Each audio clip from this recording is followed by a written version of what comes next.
kembali lagi di YouTube channel saya. Dalam video pembelajaran kali ini, saya ingin menjelaskan beberapa materi yaitu tentang prosedur standar DHCP server. Selamat menyaksikan. Nah, yang pertama adalah pengertian DHCP server. DHCP server atau Dynamic Host Configuration Protocol merupakan sistem penyelamatan atau pendistribusian yang secara otomatis memberikan IP address kepada host komputer atau klien pada layanan TCP/IP yang memintanya. DHCP dikenal sebagai arsitektur berbasis client server. Hal ini dikarenakan komputer atau peranti yang memberikan IP address disebut DHCP server, sedangkan komputer atau peranti yang meminta IP address yang disebut sebagai DHCP client. Selanjutnya adalah cara kerja DHCP server.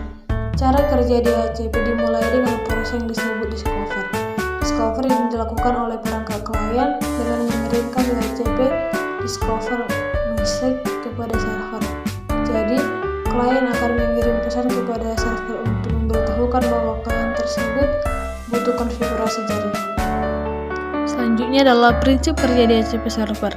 Prinsip kerja DHCP server diawali ketika host dikonfigurasikan sebagai DHCP client, tetapi belum memiliki IP address, default gateway, dan subnet mask. Namun memiliki sekumpulan hal utama yang diizinkan untuk didistribusikan kepada klien yang disebut dengan DHCP pool. Setiap klien kemudian akan menyewa alamat IP dari DHCP pool untuk waktu yang ditentukan oleh DHCP, biasanya hingga beberapa hari. Selanjutnya, klasifikasi DHCP server. DHCP server dapat diklasifikasikan menjadi beberapa jenis, yaitu DHCP scope, DHCP list atau reservation, dan DHCP option. Yang pertama adalah DHCP scope. DHCP scope adalah alamat IP address yang disewakan kepada DHCP client yang dikonfigurasikan oleh administrator menggunakan peralatan konfigurasi DHCP server. Biasanya, sebuah IP address yang disewakan dalam jangka waktu tertentu. Misalnya, DHCP list yang umum disewakan selama 3 hari. Yang kedua adalah DHCP list atau reservation. DHCP list adalah batas waktu penyewaan IP address yang diberikan kepada DHCP client oleh DHCP server. Umumnya, hal ini dapat dikonfigurasikan sedemikian rupa oleh seorang administrator dengan menggunakan beberapa peralatan konfigurasi.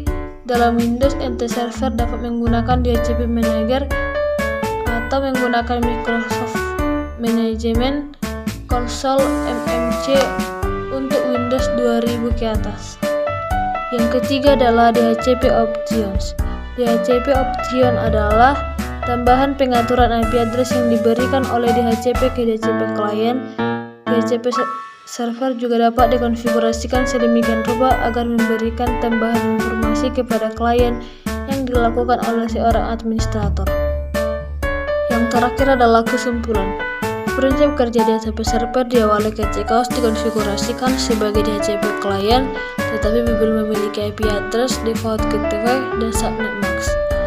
Berbeda dengan IP statik, di mana semua harus disetting secara manual, maka penggunaan DHCP server justru memberikan IP otomatis untuk setiap komputer yang terkoneksi. Penggunaan DHCP relay menjadi suatu yang penting guna membantu perangkat-perangkat klien tidak berada dalam satu network dengan DHCP server.